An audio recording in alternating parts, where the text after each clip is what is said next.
দেখুন প্রদ্যুৎ কিশোরের যে হুমকি সেটা হচ্ছে তিনি বিজেপির নেতা এবং আমরা সবাই জানি বিজেপির অমিত শাহ কিছুদিন আগে বলেছেন তার তো একটা দল রয়েছে ত্রিপুরা মোর্চা, রাইট সে তার যে দলটা আছে বিজেপির মিত্র দল সেই মিত্র দল হিসেবে তিনি যেটা করছেন সেটা হচ্ছে বিজেপির যে পলিটিক্স সেটাকেই নিয়ে যাচ্ছেন। ভারতের রাজনীতির দুইটা বিষয় আছে। একটা বিষয় হচ্ছে যে বাংলাদেশে তারা তাদের পছন্দের সরকার হারিয়েছেন সেই বেদনা এক নম্বর।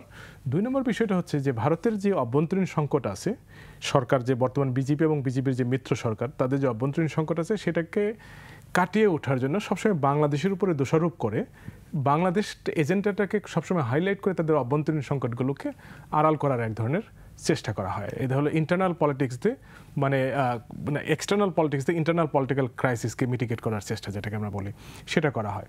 ফলে এই ধরনের হুমকিগুলো আসে মূলত তাদের রাজনৈতিক ফায়দা, দেশের ভেতরে রাজনৈতিক ফায়দা নেওয়ার জন্য। কিন্তু একই সঙ্গে আমি যেটা বারবার বলছি যে আমাদের বর্তমান যে পরিস্থিতিতে সেই পরিস্থিতিতে ভারত খুবই বাংলাদেশের উপরে চাপ প্রয়োগ করার নীতি নিচ্ছেন।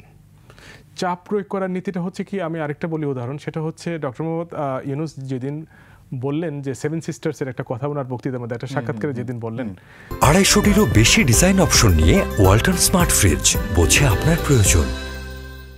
তারপরে আমি একটা ইন্ডিয়ান একজন কূটনৈতিকের বক্তব্য শুনছিলাম, তিনি বললেন তিনি ভারতীয় সরকারকে খুব দোষারোপ করতেছেন যে তার বক্তব্যটা এরকম অনেকটা যে ভারতীয় সরকার কেন এখনই বাংলাদেশের বিরুদ্ধে মানে সরাসরি কোনো একটা অ্যাকশনে যাচ্ছে না, যুদ্ধ ঘোষণা করেছে। অবস্থাটা অনেকটা সেরকম যে এখনই যেতে হবে, আমাদেরকে এখনই কথা বলতে হবে যে ভারতে কি এখন কোনো সরকার আছে যে বাংলাদেশের এত বড় একটা উদ্ধত্তপূর্ণ আচরণ, তারপরও কোট আনকোট উদ্ধত্তপূর্ণ আচরণ, তারপরও তারা ভারতীয় সরকার কিছুই করছে না, যে তিনি যেন যুদ্ধে ঝাঁপিয়ে পড়বেন, তিনিই ঝাঁপিয়ে পড়বেন। এখন এই যে ব্যাপারটা, এই ব্যাপারটা কেন হয়েছে?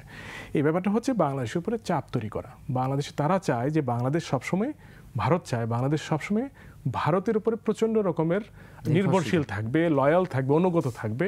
এটা হচ্ছে তাদের রাষ্ট্রীয় নীতি।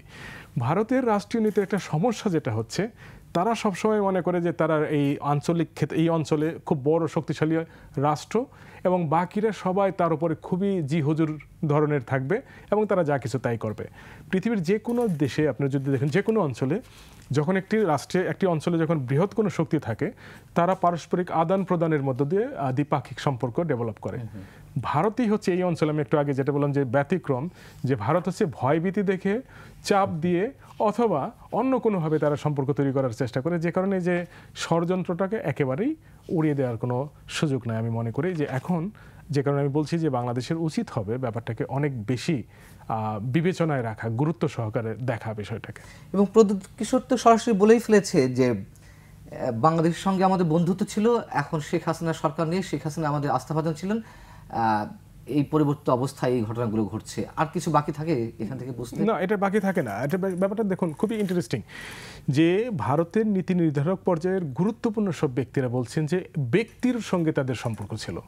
এটা বাংলাদেশের জন্য কিন্তু প্রচণ্ড অপমানজনক একটা বিষয় যে বাংলাদেশ রাষ্ট্র নয়, বাংলাদেশের নাগরিক নয়, বাংলাদেশের কোনো কিছু রাজনৈতিক দল নয়, এমনকি আওয়ামী লীগও নয়, তাদের সম্পর্ক হচ্ছে শেখ হাসিনার সঙ্গে সম্পর্ক ছিল।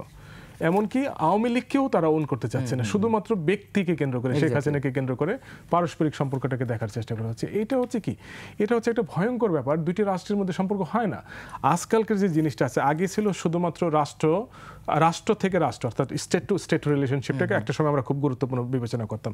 এখন শুধু রাষ্ট্র থেকে রাষ্ট্র না, এখন হচ্ছে জনগণ টু, মানে পিপল টু পিপল।